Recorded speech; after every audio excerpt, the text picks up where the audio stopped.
बहू ये क्या, मैगी इतनी जल्दी बना दी? माँ जी 5 मिनट में तो मैगी बन ही जाती है, इसमें कितना ही टाइम लगेगा? आधा घंटा। आधा घंटा? ऐसा कहाँ होता है मम्मी जी? हमारे यहाँ तो ऐसा ही होता है। 5 मिनट में तो मैगी में नमक तक नहीं घुलता है। कुछ दिन पहले। बेटा विवेक ये देख और बता तुझे कौन सी लड़की पसंद है इसमें से? माँ मुझे तो कोई भी लड़की पसंद नहीं है।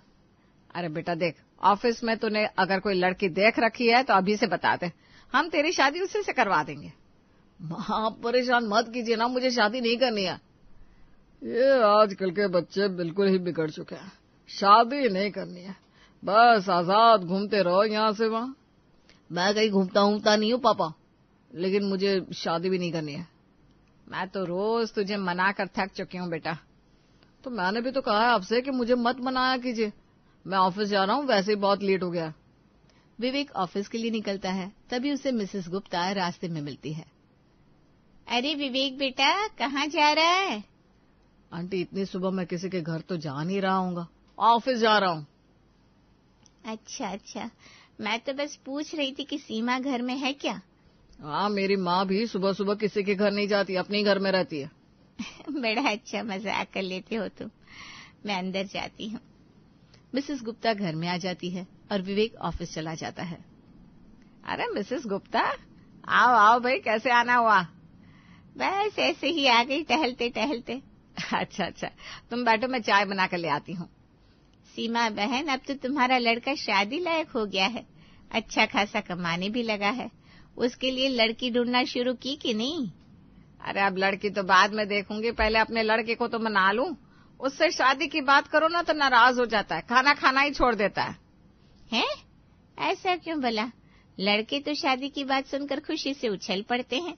अरे पता नहीं भाई, मैं तो समझा कर थक गई, लेकिन उसका एक ही जवाब आता है, मुझे नहीं करनी शादी।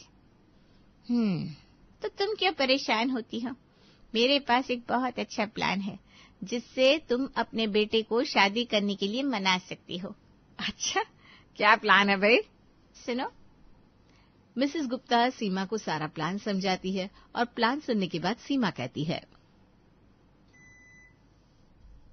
अगर ये प्लान काम नहीं किया तो देखना तुम। अरे बिल्कुल करेगा, मेरे खानदान की आधी शादियां ऐसे ही हुई है। ठीक है, अब आने दो शाम को विवेक को घर। हाँ, पर ध्यान रखना, एकदम से ना कहना, धीमे धीमे उसे महसूस होने देना। हाँ ठीक है। सीमा बार बार घड़ी देख रही थी और यहाँ से वहाँ टहल रही थी।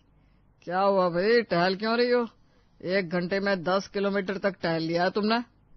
आज विवेक को आने में इतनी देर क्यों हो रही है? अरे पर अभी उसके आने का टाइम हुआ ही कहाँ है? अभी टाइम नहीं हुआ? लगता है ये घड़ी की सेल डाउन है, इसीलिए अभी तक 9 नहीं बजे। मिसेस गुप्ता, क्या खिला पिला कर गई है तुम्हें, जो बहकी बहकी बातें कर रही हो? सीमा कुछ कहती उससे पहले ही उसे विवेक की गाड़ी का हॉर्न सुनाई देता है। विवेक आ गया। अच्छा सुनिए, मैं कुछ भी कहूँ ना तो आपको सिर्फ हाँ में हाँ मिलानी है। ठीक है भाई, मैंने आज तक कुछ कहा है क्या जो अब मेरी चल पाएगी? विवेक के अंदर आने से पहले ही सीमा बिस्तर पर जाकर लेट जाती है। अरे पापा, माँ कहाँ है? पता नहीं बेटा, अपने कमरे में होगी शायद। ठीक है, मैं देख लेता हूँ। विवेक अपनी माँ को ढूंढता हुआ कमरे में आता है और उन्हें बिस्तर पर लेटा हुआ देखकर कहता है, अरे माँ, आप इतनी गर्मी में कंबल ओढ़कर क्यों लेटी है? बेटा सुबह से ही तबीयत बड़ी खराब है मेरी। अरे तबीयत खराब है तो बताया क्यों नहीं, मैं आपको डॉक्टर के पास ले चलता ना। नहीं बेटा, मैं तुझे ऑफिस में परेशान कैसे कर सकती हूँ। अरे माँ, इसमें परेशानी वाली क्या बात है, आप चलिए, अब भी डॉक्टर के पास चलिए। नहीं बेटा, मैं ऐसे ही ठीक हो जाऊंगी, तू थक गया होगा, मैं खाना बना देती हूँ। नहीं माँ, आपकी तबीयत खराब है, आप आराम करो। अरे कैसा आराम, काम तो मुझे करना ही है। सुनते हो, अपने बेटे को बोलो मुझे काम करने से ना रोके। बेटा तू रहने दे, तेरी माँ किसी की नहीं सुनेगी। सीमा बिस्तर से उठकर चलने लगती है, फिर लड़खड़ाकर गिर जाती है। बहुत भयंकर चक्कर आ रहे हैं मुझे तो। अभी चलिए माँ आप डॉक्टर के पास। नहीं, अब तो उम्र हो चली है मेरी, ये सब ठीक करना डॉक्टर के बस की बात नहीं है। अरे डॉक्टर ठीक नहीं करेगा तो कौन ठीक करेगा माँ? बहू होती तो मेरी कितनी मदद हो जाती। माँ फिर से शादी का टॉपिक लेकर बैठ गई। हाँ तो गलत क्या कहा मैंने? बूढ़ी हो रही हूँ मैं भी। तू शादी नहीं करेगा तो अपने पोते पोतियों को कैसे खिलाऊंगी मैं? पापा आप देखो ना, मुझे शादी नहीं करनी है। ठीक है, तो अब मेरी चिंता करना भी छोड़ दे, सब संभाल लूंगी मैं। सीमा 4 कदम चलती है और फिर लड़खड़ाने लगती है। ठीक है माँ, कर लूंगा शादी, लेकिन तुम आराम करो प्लीज। पक्का कह रहा है ना शादी करेगा? हाँ कर लूंगा। विवेक को शादी के लिए मना कर सीमा उसकी शादी नंदिनी से करवा देती है। नंदिनी शादी कर अपने ससुराल में आ जाती है और पहले दिन ही उसकी सास सीमा उसे अपने पास बुलाकर कहती है, देखो बहू, हर घर के कुछ नियम होते हैं, हमारे घर के भी नियम हैं। अब से ये घर भी तुम्हारा ही है, तो मैं चाहती हूँ तुम नियमों को भी समझ लो। ठीक है मम्मी जी, बताइए क्या नियम है? हमारे घर के लोगों को खाने का बड़ा शौक है और ये सारे नियम मुझे मेरी सास ने बताए थे। खाने को सिर्फ खाने की तरह नहीं बनाना है, खाना बनाना एक कला है, उसे उसी तरह समझना होगा। समझ गई मम्मी जी, खाने पर ज्यादा ध्यान देना है। खाने पर नहीं, खाना बनाने पर। हाँ हाँ मम्मी जी, मेरा वही मतलब था। ठीक है, चल अब तू जा और नाश्ता बनाने की तैयारी कर। नाश्ते में क्या बनाऊं मम्मी जी? अरे बहू, आज तो नाश्ते में पोहा बना लो। ठीक है पापा जी। नंदिनी किचन में जाती है और 15 मिनट में सबके लिए पोहा बनाकर ले आती है। बड़ी जल्दी नाश्ता बन गया बहू। हाँ मम्मी जी, पोहा तो चुटकियों में बन जाता है। यही तो समस्या है, चुटकियों में खाना नहीं बनता हमारे यहाँ। हमारे यहाँ ये सब नहीं चलता। यहाँ तो खाना एक एक चीज पर गौर करके बनता है। मैं समझी नहीं पापा जी। मैं समझाती हूँ बहू, चल किचन में मेरे साथ। सीमा नंदिनी को किचन में ले जाती है। देखो बहू, पोहा बनने के लिए कम से कम 1 घंटा तो लगता है। 1 घंटा? वो भी सिर्फ पोहा बनने में? हाँ, देख पहले तो पोहा निकाल, उसके बाद उसे अच्छे से साफ कर, फिर भिगो कर रख, फिर कढ़ाई में मूंगफलियां भून, फिर कढ़ाई को धो, उसके बाद पोहा बनेगा बहू। क्या माँ जी, एक एक चीज पर इतना ध्यान? हाँ बहू, हमारे यहाँ तो ऐसा ही होता है। चल अब तू जल्दी से पोहा बना कर ला। सीमा किचन से बाहर चली जाती है। जल्दी से पोहा बनाओ, वो भी 1 घंटे में? क्या अजीब लोग हैं। नंदिनी पोहा बनाती है और 1 घंटे बाद लाती है। हाँ बहू, देखो अब लग रहा है ना पोहा पोहे की तरह, ऐसे ही तो खाते हैं। नंदिनी बस मुस्कुरा कर रह जाती है। बहू, आज दोपहर को क्या बनेगा? मम्मी जी, विवेक ने कहा है उन्हें कचौड़ियाँ पसंद है, तो आज मैं आलू की कचौड़ियाँ बना लेती हूँ। ठीक है बहू, बना ले।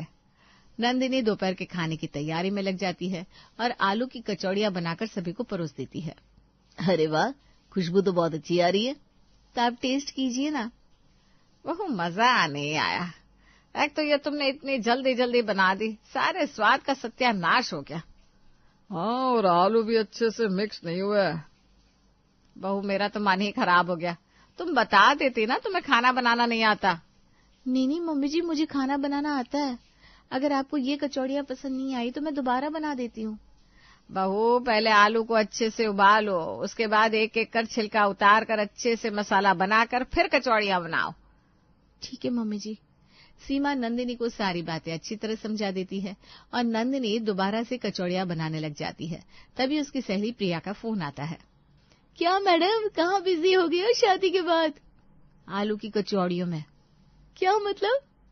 अरे यार, अभी आए हुए ज्यादा दिन भी नहीं हुए और सासू माँ तो छोटी छोटी बातों में कमियां निकालने लगती है। तो इसमें क्या है, ये तो सभी सासों का यही हाल है। मेरी सास भी मुझे परेशान कर देती है कभी कभी। कभी कभी ना, ये तो मुझे हर घंटे परेशान कर रही है। मैंने अभी कचौड़ियां बनाई, फिर भी उन्हें पसंद नहीं आई। अब मैं दोबारा बना रही हूँ। दोबारा बना रही है? हाँ यार, चल बाद में बात करती हूँ, कहीं कोई स्टेप भूल ना जाओ। ठीक है यार, बना दो अपनी आलू की कचौड़ियाँ।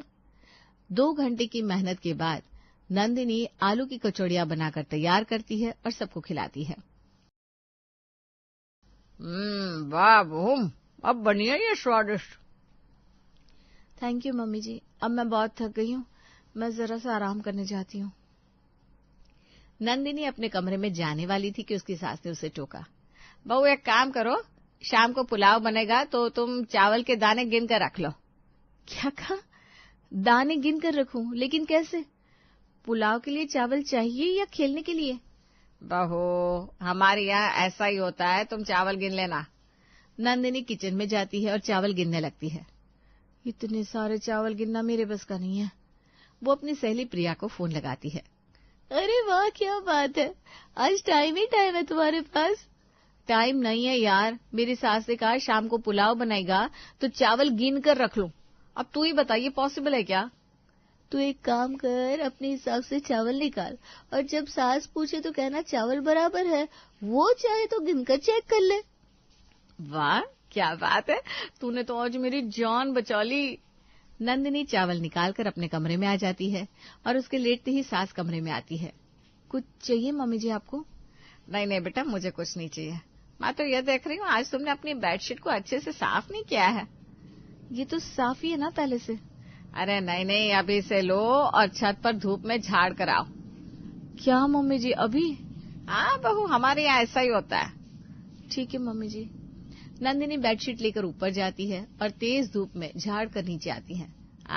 देखो अब लग रही है ना साफ। जी मम्मी जी। सीमा कमरे से चली जाती है और नंदिनी एसी चालू करके बैठ जाती है।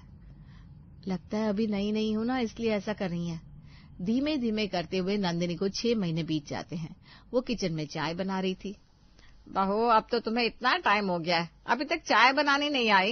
ये क्या है, तुमने बस 10 मिनट में गैस बंद कर दी।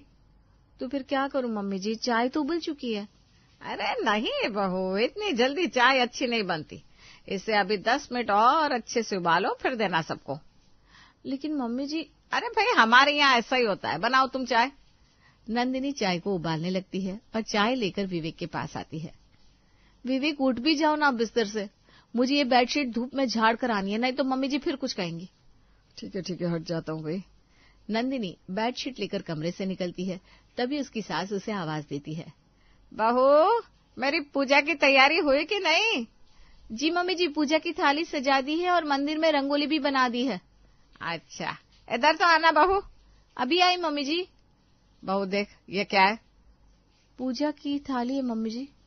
अरे वो तो मुझे भी दिख रही है, लेकिन तुम ये देखो तुमने इसमें कितने फूल रखे हैं? 5 फूल। इसमें 10 फूल रखने चाहिए तुम्हें। ठीक है मम्मी जी।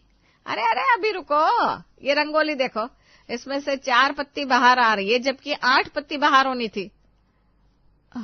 मैं दोबारा बना देती हूँ मम्मी जी। वो तो बनानी ही पड़ेगी। नंदिनी दोबारा से रंगोली बनाती है और उसका ये काम 1.5 घंटा चल जाता है। बहू अब क्या सारा दिन उसी में लगी रहोगी? बाहर भी आ जाओ। जी मम्मी जी अभी आई, बस हो गया। अरे आज तो मेरा मन हलवा खाने को हो रहा है। अभी कह देती हूँ बहू से, वो बना देगी। अरे उसे कहाँ बनाना आएगा हलवा? अरे मैं बताऊंगी ना उसे कैसे बनाना है। अच्छा ठीक है फिर। नंदिनी। जी मम्मी जी, आपने बुलाया? हाँ बहू, इन्हें हलवा खाना है, तू सूजी निकाल और उसे धीमी आंच पर आधे घंटे भूनकर उसका हलवा बनाना। ठीक है मम्मी जी। सीमा नंदिनी को काम बताकर रसोई से चली जाती है और नंदिनी की सहेली उसे फोन करती है। क्या कर रही है तू आजकल? दिखती नहीं है, ना स्टेटस पर ना मैसेज में। अरे तू मेरे घर आना, मैं दिखूंगी तुझे अपने किचन में। क्या हुआ, क्या बना रही है अब? सूजी का हलवा, वो भी आधे घंटे तक भूनना है। आधे घंटे में तो हमारे यहाँ खा पीकर बर्तन भी धुल जाते हैं। अरे यहाँ ऐसा थोड़ी ना होता है, हमारा घर है ये, यहाँ सब अलग होता है। इतना भी क्या नाटक करना यार। सच में मेरे पैर तो दर्द कर जाते हैं किचन में खड़े खड़े। अभी घर की झाड़ू भी नहीं लगी है और ये हलवे की फरमाइश आ गई। तो तू अपनी सास से बोलना ये बात। क्या बोलूं, उनसे कुछ कहूं तो कहती है हमारे यहाँ तो ऐसा ही होता है। बहू बहू, सूजी भून गई है, अब उसमें पानी डाल लो। चल यार बाय, मुझे बहुत काम है। नंदिनी फोन रख देती है और उसकी सास किचन में आती है। बहू आज तो विवेक की भी छुट्टी है, आज तुम आलू का पराठा बना लो। आलू का पराठा बनाते बनाते मेरा तो दम निकल जाएगा आज। फिर बनेगा दम आलू का पराठा। बहू सुन भी रही हो कि नहीं? जल्दी से झाड़ू लगा लो और फिर पराठे की तैयारी करो। जी मम्मी जी, सुन लिया मैंने, बनाती हूँ आकर। नंदिनी घर की झाड़ू लगाने लगती है, तभी उसके ससुर जी आकर टोकते हैं। बहू तुम्हें पता तो है कि झाड़ू ऐसे नहीं लगाई जाती, अच्छे से नीचे बैठकर झाड़ू लगाओ। वो पापा जी, मुझे पराठे भी बनाने हैं, इसलिए जल्दी जल्दी झाड़ू लगा दी। अच्छा ये बात है तो ठीक है, जाओ पराठे बनाओ। बहू आलू उबाल लिए तुमने? उबालने जा रही हूँ मम्मी जी। ठीक है बहू, ध्यान रखना आलू का पराठा फटे ना, अच्छी तरह आराम से बनाना और सब एक ही साइज के बने। कुछ भी बनाने जाओ पहले इनके नियम लागू हो जाते हैं। घर का कोई काम करो पहले इनकी सुनो। इस घर को घर जैसा तक रहने ही नहीं दिया इन्होंने। नंदिनी क्या बड़बड़ाए जा रही हो? विवेक आप तो ऐसे पूछ रहे जैसे आपको कुछ पता ही ना हो। फिर भी तुम बताओगी तो अच्छे से समझ पाऊंगा। विवेक मैं कोई भी काम करती हूँ तुम्हारे मम्मी पापा मुझे आकर बताने लगते हैं काम ऐसे होगा काम वैसे होगा। अरे मुझे काम आता है पर हर काम में रोक टोक कौन करता है? अच्छा तो ये बात है, तुम टेंशन ना लो, मैं समझा दूंगा माँ को। हाँ यार मैं बहुत परेशान हो चुकी हूँ अब तो। अरे नहीं नहीं, मैं तुम्हें परेशान नहीं होने दूंगा। ठीक है अब चलिए आलू का पराठा खा लीजिए। Okay madam. विवेक की बातें सुनकर नंदिनी का गुस्सा थोड़ा कम हो जाता है। मम्मी जी पापा जी आइए आलू के पराठे तैयार है। बहू पराठे तो ठीक है लेकिन रायता कहाँ है? माँ जी दही नहीं है ना, अभी बाहर से मंगवा कर फिर रायता बना देती हूँ। बहू ध्यान से देखो, फ्रिज में दही रखा हुआ है और हाँ उसे पहले हाथ से मथ लेना, उसके बाद रायता बनाना। लेकिन माँ जी मशीन से जल्दी हो जाएगा। अरे बहू हाथ से दही मथ लेगी तो अच्छा स्वाद आएगा रायते में। चल अब जल्दी से रायता बना कर ले आ। ठीक है मम्मी जी। लेकिन माँ अब बिना रायते के भी पराठे खा सकती हो ना? लेकिन बेटा आज तक कभी ऐसा हुआ है क्या पराठे के साथ रायता ना हो? वही तो कह रहा हूँ माँ, एक दिन रायता नहीं खाएंगे तो कुछ बिगड़ नहीं जाएगा। नहीं बेटा हमारे यहाँ ऐसा नहीं होता। बस इसीलिए माँ मैं शादी नहीं करना चाहता था। क्या मतलब? मतलब ये कि अपने घर के इन्हीं रीति रिवाजों की वजह से, इन्हीं हरकतों की वजह से किसी की शादी चलती नहीं है। अब चाहे ताऊ जी के घर में देखो चाहे चाचा जी के घर में। तो क्या बोल रहा है, तुझे समझ में भी आ रहा है? पापा मुझे सब समझ में आ रहा है। वो तो अच्छा है कि मुकुल भैया अपनी वाइफ को लेकर घर से चले गए, नहीं तो उन्हें भी छोड़कर चली जाती भाभी। अरे वो सब तो इसलिए चलेगी क्योंकि उन्हें रिश्ते निभाने नहीं आते। पापा मम्मी नंदिनी आप लोगों से कुछ कहती नहीं है, इसका मतलब ये नहीं कि वो परेशान नहीं है। आपने कभी उससे पूछा कि वो किस तरह से काम करना चाहती है? अरे विवेक जी आप ये क्या कह रहे हैं? बस नंदिनी बहुत हो गया। अरे हमारे घर में क्या होता था क्या नहीं, क्या होता चला आया है, इसे नंदिनी से क्या। अब ये घर नंदिनी का भी है तो उसे रहने दीजिए अपने हिसाब से। बहू तूने क्या जादू कर दिया है मेरे बेटे पर जो वो मुझसे ऐसे बातें कर रहा है? माँ आपको अभी भी समझ में नहीं आ रहा मैं क्या कहना चाहता हूँ? अरे सब समझ रही हूँ। बहू ने मेरी शिकायत की होगी तुझसे। नंदिनी को शिकायत करने की क्या जरूरत है? वो चाहती तो मुझे छोड़कर जा सकती थी। आजकल कोई भी इतना कंट्रोल में रहना पसंद नहीं करता। तो क्या बोले जा रहा है? बस करो सीमा, विवेक सही कह रहा है। अब बारी हमारे बदलने की है। आप लोग बदलो या ना बदलो लेकिन मैं अब इस घर में पहले के जैसा कुछ भी नहीं होने दूंगा। विवेक की बात सुनकर उसकी माँ और पापा चुप रह जाते हैं और नंदिनी मन ही मन मुस्कुराने लगती है।